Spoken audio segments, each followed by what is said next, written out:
out of, right? So you solved an execution problem, you solved an office space problem, but there's still one more problem to be solved, which is a funding problem, right? After acceleration, maybe you give them $10,000 or something, but it's barely enough to take them anywhere. So what venture capital have done now is to reorganize the business to ensure that they're able to tackle the funding part of the business. Where the founder himself now, who is the founder of Ventures Platform, the Ventures Park, and all of that, now focuses on the Ventures Platform Fund or something, where it's more like an early stage VC fund, so that you can invest in early stage startups across Africa, across Nigeria, as the case might be. So that's practically what happened. And then some of the few staff now start running different arms of the business. Whereas the founder focused on the fund, others focused on other things. So the platform and all of that. So I think that's what had happened there.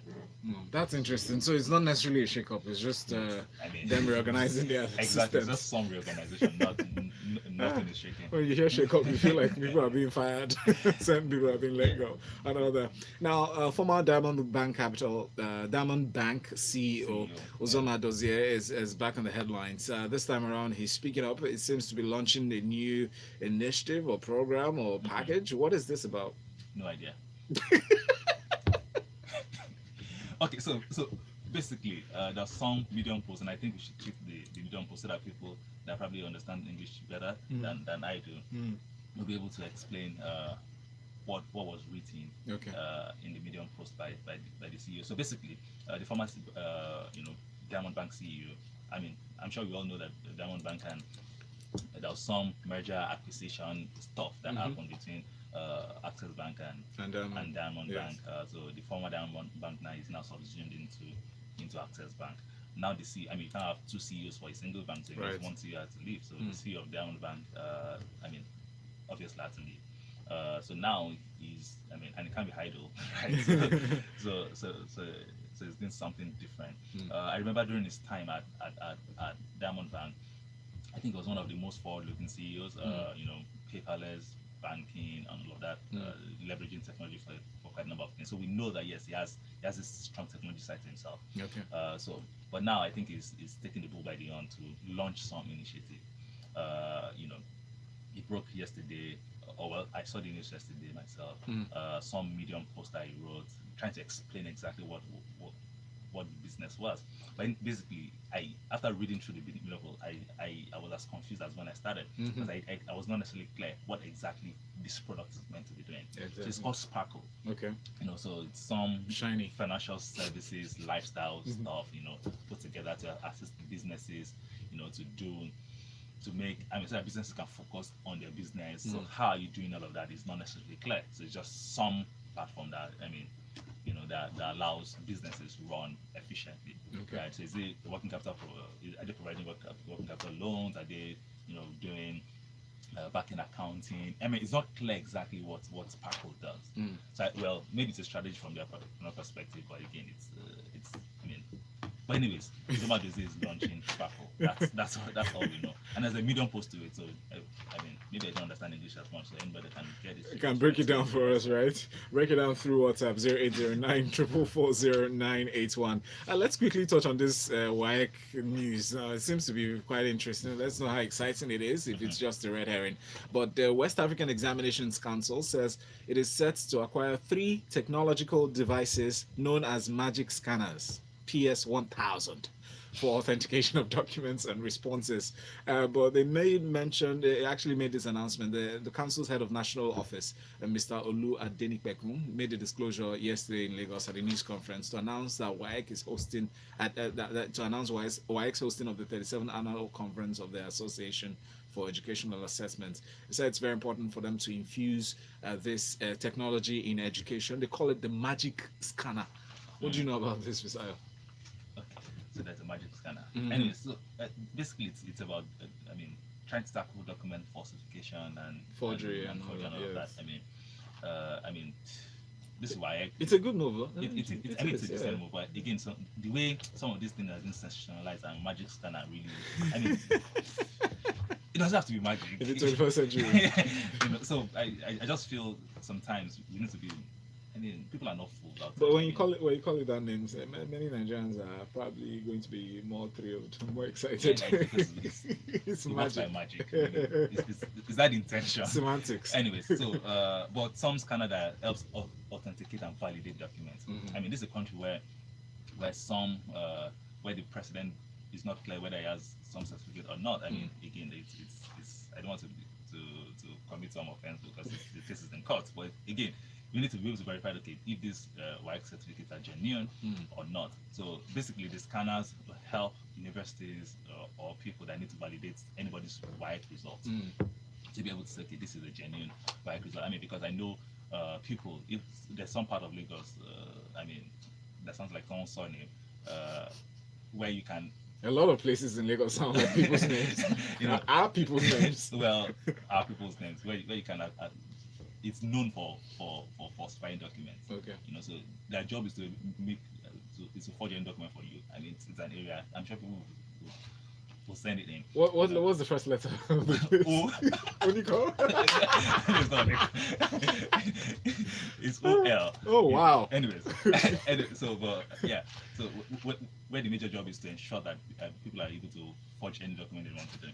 So with these magic scanners, right, you're able to I mean, the magic scanner just put the document through the magic scanner and then wow, and it checks and it discovers that yeah, this is fake, this is terrible. Do you think it's something similar to what banks use to verify the authenticity of the currencies? I mean, that like was currency just, notes and everything. Lithium light or something. I'm just wondering how magical this is. No, that's magic light. So exactly, so it doesn't just. It's so there's some magic light that bankers use to. Yes, to check for fake money and real money. Rotus, thank you very much. He actually sent in a message earlier regarding this story. Thank you very much for those details. But then we have messages though on WhatsApp. I'll take a few of them before I continue. Tola says, Oluole certificate. Exactly. Ian says, oh for Oluole. Wow. Everybody knows. And Yvonne says, Ladipo, shouting from the rooftop. Chris says, Oluole, oh boy. Okay, everybody seems to know this. Darlington says, Ozoma Edozie is a tech-savvy guy and wants to explore data analysis to make money. Guy must get busy now. Right, okay, yeah. That's interesting. Trevor Noah's Lapel Pin is asking about the relevance of WAEC in 2019. Is this still relevant? I mean, without WAEC, I'm not sure I can get into Nigerian university. Right. So I mean, maybe not foreign, not many foreign universities, but within. I mean, we're investing across West Africa. I think WAEC is still really relevant. It really reminds me of yesterday's story when the Presidential Election Petitions Tribunal was, looking at the certificate that was provided, Cambridge certificate apparently of Buhari. As magic scanner, all this one will be it wouldn't be a problem. You just pass it through, and it just goes and come on the other side. Or real. Yeah, let's probably fake. What? Nothing. Okay. Moving on now. Next, we have the NCC playing mediator to a dispute between telecoms. What is this about? Okay, so it's what's it called? It's on interconnected. I mean, so NCC intervenes in interconnected debt war between telecoms. So basically, what happens is that when you use your MTN phone to call a Glo line, there's a cost to MTN. Yeah. Right.